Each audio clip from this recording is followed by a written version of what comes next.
सोचिए अगर आज की दुनिया अचानक खामोश हो जाए, अगर बुलंद इमारतें खड़ी रह जाएं मगर उनमें रहने वाला कोई ना हो, अगर सड़कें मौजूद हों मगर कदमों की आवाज़ ख़त्म हो जाए।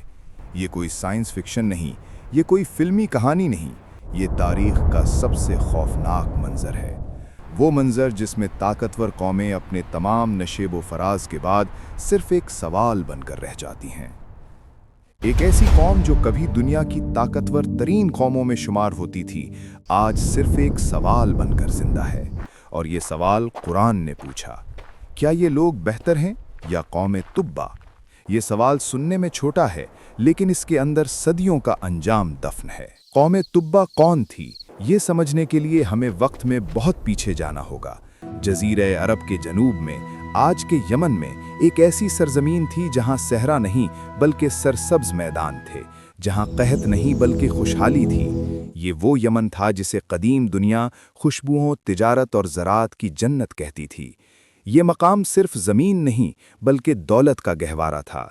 वो सरजमीन जहां इंसान ने सबसे पहले साइंस, इंजीनियरिंग, ज़राअत और आबपाशी को एक पूरी तहजीब का हिस्सा बनाया। कौम तुब्बा कोई आम बदवी कबीला नहीं थी, बल्कि एक मुकम्मल सल्तनत, एक मुनज़्ज़म तहजीब और एक ताकतवर निज़ाम था। यहाँ ये समझना ज़रूरी है कि तुब्बा किसी एक शख्स का नाम नहीं बल्कि एक लक़ब था। जैसे मिस्र में फ़िरौन और रोम में कैसर, वैसे ही यमन में बादशाह तुब्बा कहलाता था।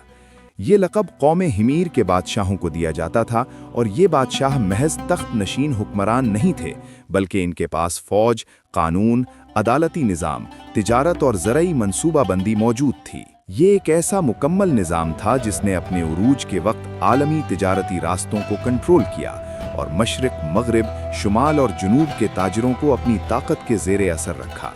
इनकी ताकत की बुनियाद सिर्फ तलवार नहीं बल्कि अक्ल, निज़ाम और सबसे बढ़कर पानी था। यमन की असल कुव्वत वो अजीम इंजीनियरिंग का शाहकार था जिसे सद्दे मारिब कहा जाता है, जो महज एक दीवार नहीं बल्कि एक पूरी तहजीब की जिंदगी था, जहां बारिश का पानी महफूज करके नहरों के जरिए खेतों तक पहुंचाया जाता, जहां सहरा की जगह बागात, भूख की जगह अनाज के ज़ख़ीरे और हर तरफ फैले हुए ज़रखेज़ मैदान इंसानी मेहनत और कुदरती नेमत के हसीन इम्तिजाज का सबूत थे। ये सब अल्लाह की नेमतें थीं, मगर नेमतें शुक्र मांगती हैं, और यही वो मोड़ था जहां तारीख ने करवट ली। कौम तुब्बा ने अपनी ताकत को अल्लाह की अता समझने के बजाय अपनी जहानत का नतीजा मान लिया। ये सब हमारी अपनी अक्लमंदी का नतीजा है। उन्होंने ये मानना छोड़ दिया कि कोई उनसे बड़ा भी हो सकता है, हमसे ज्यादा कोई ताकतवर नहीं हो सकता। अपनी सल्तनत को नाकाबिले शिकस्त समझ लिया और ये यकीन बना लिया कि उनकी कामयाबी सिर्फ अक्ल और मेहनत का समर है। इसी सोच ने उन्हें अंधा कर दिया।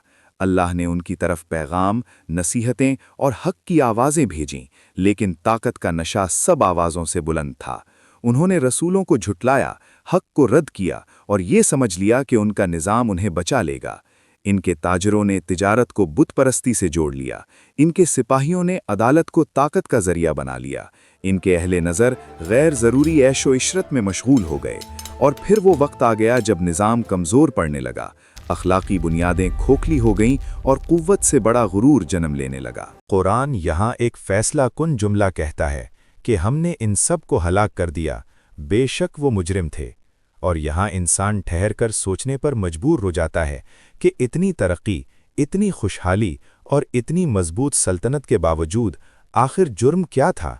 जुर्म सिर्फ शिर्क या गलत अकीदा नहीं था, बल्कि असल जुर्म गुरूर था, इज्तिमाई जुल्म था, और ये सोच थी कि हम जवाब दे नहीं।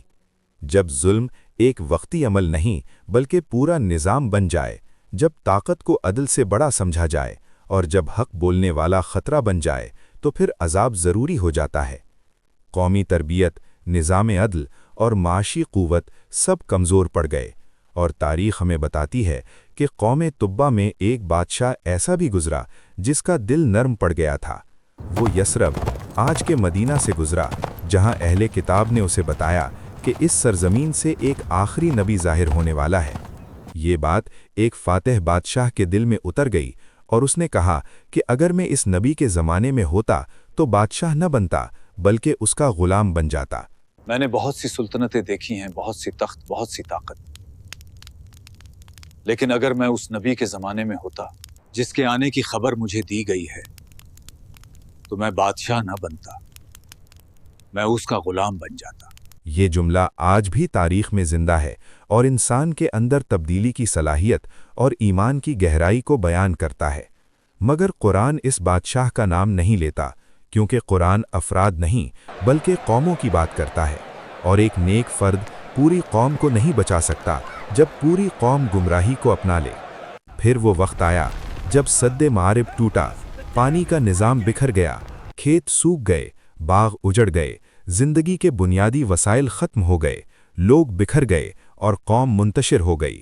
نہ تلوار آئی، نہ آندھی کا شور ہوا، نہ آسمان سے آگ اتری، صرف خاموشی چھا گئی، اور یہی سب سے بڑا عذاب تھا۔ خاموش زوال، خاموش انجام، خاموش مٹنا۔ آج ان کے قلعے موجود ہیں، کھنڈر موجود ہیں، مگر قوم موجود نہیں، اور یہ عمارتیں، یہ سرزمینیں اور یہ حقائق ہمیں صرف تاریخ نہیں بتاتی بلکہ ہماری اصل حقیقت سے متعارف کراتی ہیں۔ وہ سبق جو طاقتور قومیں بھول جاتی ہیں، اور وہ نشانیاں جو کامیابی کو فنا میں بدل دیتی ہیں۔ اب قرآن ہم سے وہی سوال کرتا ہے کہ ہم عمارتیں بناتے ہیں، ٹیکنالوجی پر فخر کرتے ہیں، خود کو محفوظ سمجھتے ہیں اور اپنے نظاموں کو ناقابل شکست مانتے ہیں، حالانکہ قوم تبا بھی یہی سمجھتی تھی۔ یہ کوئی پرانی کہانی نہیں بلکہ ایک آئینہ ہے جو آج بھی ہمیں خود کو دیکھنے پر مجبور کرتا ہے۔ ہر طاقتور قوم، ہر ترقی یافتہ معاشرہ اور ہر انسان کے لیے جو اپنی کامیابیوں پر غرور کرتا ہے، اور قرآن آج بھی اسی خاموش مگر کاٹ دار لہجے میں ہم سے پوچھتا ہے، کیا تم ان سے بہتر ہو؟